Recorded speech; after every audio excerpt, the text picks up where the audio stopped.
So mga par, sa naging bakbakan naman po sa pagitan ni Oscar Collazo kalaban si Jesus Paro, kung saan mga idol, kagaya po sa inaasahan natin, maaga po pinulbos ni Collazo ang kanyang challenger. Pero dahil dugong Meksikano itong si Haro, lumalaban ito mga idol. Mabilis din sumuntok ang mga kamay nito mga boss. Ilang matutulis na kanan, ang pinakain nito si Unified Champion. Wala lang talaga ito lakas mga idol, nasaktan si Collazo. Nakakatama si Haro, pero pinapagpag lamang ni Collazo ang kanyang mga suntok. Kaya pagdating sa second half ng laban mga idol, biglang humina si Haro dahil sa dami ng suntok ng pinakawalan nito na wala naman epekto kay Collazo. Kaya nakagain ng momentum itong si Collazo mga boss para parusahan sa bodega si Haro. At yun nga mga idol, pagkatapos ng round 6, hindi na tumayo si Haro sa kanyang upuan para ituloy ang laban. Kaya panalo po si Collazo via round 6 technical knockout. Well, sa galawan ni Collazo mga idol, masasabi natin na hindi ito obra kay Pedro Taduran. Masyadong mabangis na bulldozer itong si Taduran kumpara kay Collazo. Sana matuloy na ang unification fight nila mga idol.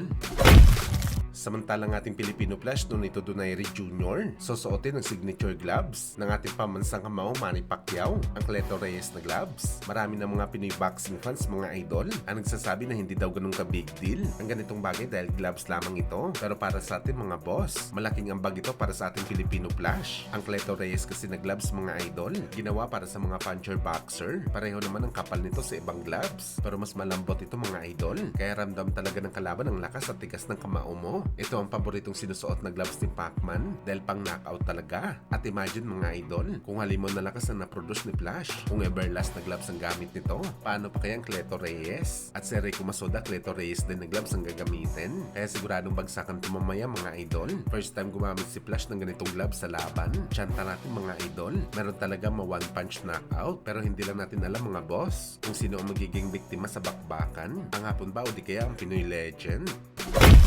Sa kabilang banda naman mga idol, Chandral Casimero, grabe isang masakit na training. Ang ginagawa nito kasama ang kanyang utol na si Jason, isang buwan bago ang laban nito kontra kay Luis Neri. Sinasanay ni Casimero mga idol ang kanyang katawan sa bugbog galing kay Jason, saka ito magka-counter ng malupit. Malamang inaaral ni Casimero mga idol ang posibleng senaryo sa laban kay Luis Neri. Mahilig kasi si Neri mga idol, mang pressure ng kalaban, yung tipong dikdikin ka talaga sa lubid at magpakawala ito ng maraming kombinasyon sa kalaban. Halata matagal na talaga pinag-aaralan ni Casimero ang galawan ni Neri para maging advance handa ito sa bakbakan. Sa totoo lang mga boss, dito talaga tayo humanga kay Casimero. Alam na alam kasi nito mga idol kung paano paghandaan ng kalaban. Ginagamit talaga ni Alas ang kahit anong bagay na makukuha niya sa galawan ng kalaban para kontrahin ito sa aktual na bakbakan. Gumagawa talaga si Casimero ng magandang game plan sa bakbakan ito. Sumasablay lang talaga minsan mga boss dahil sa kondisyon ni Alas na parang Mike Tyson lang ito mga idol. Sa first half ng laban ng delikado si Alas dahil buo pa ang lakas nito, pero pagdating sa last quarter ng laban,